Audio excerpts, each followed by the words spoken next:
everyone, and welcome. I must admit it's been a few years since I've been in this lecture theatre, and it is a different perspective when you're standing at the front here. I think, first of all, a really big welcome to all of Jim's friends, family, colleagues, PhD students, postdocs, and I know some other people are arriving later in the day. And it's a real pleasure, particularly, to invite so many of Jim's family so that they can see all of the interactions that he had with people during his career and get a feel for it and see a little bit of the science as well. I think, first of all, there are some important announcements to make. Now, I've got to remember all of these. First of all, there is no planned fire alarm. So if the fire alarm goes off, it's probably a real fire. So what you need to do is just go out to the back of the lecture theatre, outside of the building, and you'll be directed to where you need to stand. Practicalities are toilets. There are disabled toilets out and through the gates, and there's a disabled toilet there. But there are also toilets, the gents that side, the ladies that side. You have to wander a little bit. I did sort of almost get lost coming back, but I did find the place again. And remember that we're the Wolfson Lecture Theatre, which is how you can find your way back here again.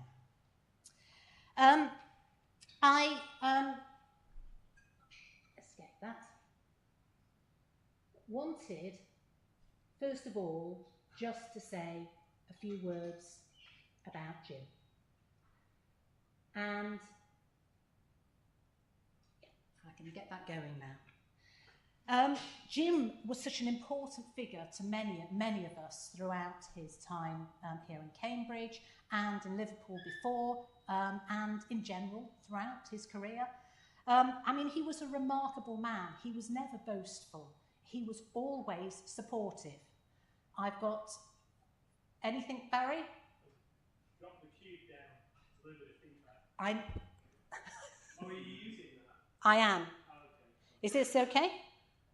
Yeah, good. It's all right. I had Barry doing that directions at the back, hence my confusion. Yes, Jim, he was always very kind and very thoughtful to other people.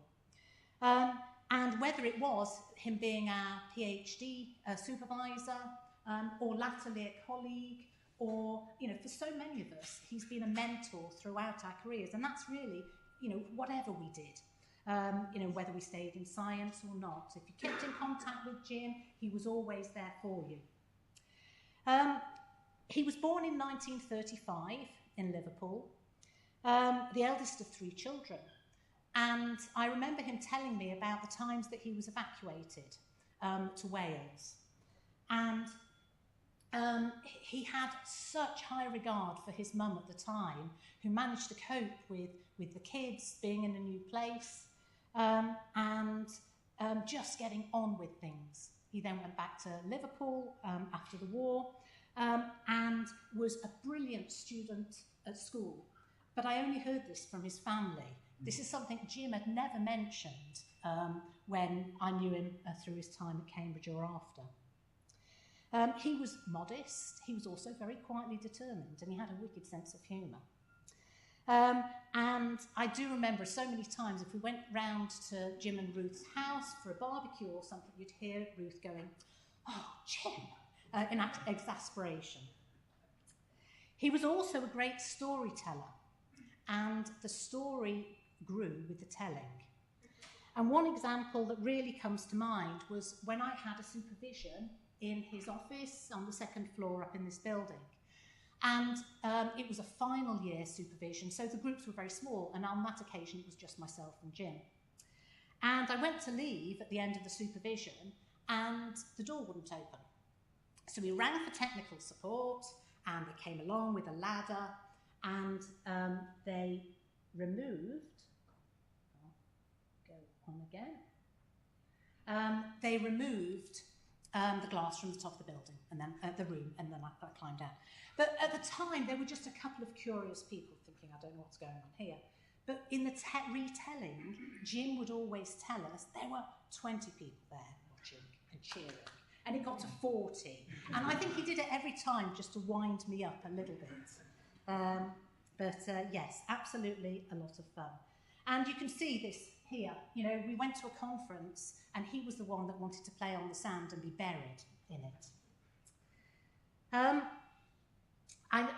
Jim's family that are here today, I mean, do have a chat to them. I'm sure that they'll have lots of stories as well that they'll be able to relate to you. But I think one key thing about Jim was that he supported gender equality before it was ever a thing. He was really proud to see female colleagues, students, postdocs throughout his career succeed in whatever career path they wanted to take. You know, this is still, when he was retired, we would still meet with him in London occasionally, a group of us, and he was just so happy to see us flourish in what we were doing. One thing about Jim, I think he had pretty dodgy politics, is what we always reckoned anyway. He loved Mrs. Thatcher, and, you know, each to their own, and that sort of thing. He really admired her, but he used to wind us up about it. And that was his fun. He always also saw two sides to an argument. And if someone disagreed with him, he loved it, because he would ham it up a little bit. And I could talk about very much more.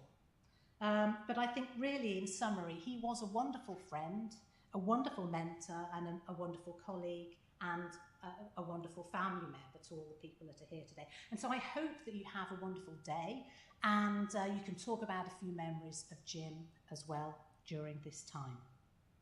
I think in my introduction, I just want to finish. I've got something that John Vedras was hoping to come, but he's been waylaid with masses of teaching at his university. And so I want to read out what he sent in memory of Jim. I was greatly saddened to hear of the passing of Jim Staunton. In addition to being an internationally recognised scientific trailblazer, he was well known for educating a host of top researchers in organic chemistry and biochemistry, with a special emphasis on elucidation of the biological synthesis of secondary metabolites. Even more impactfully, he was a wonderful person who uplifted those with whom he interacted. I first met Jim in Cambridge in about 1980, when I was an aspiring assistant professor on my first tour of universities in the UK. This was just the first of numerous interactions we had over the many decades.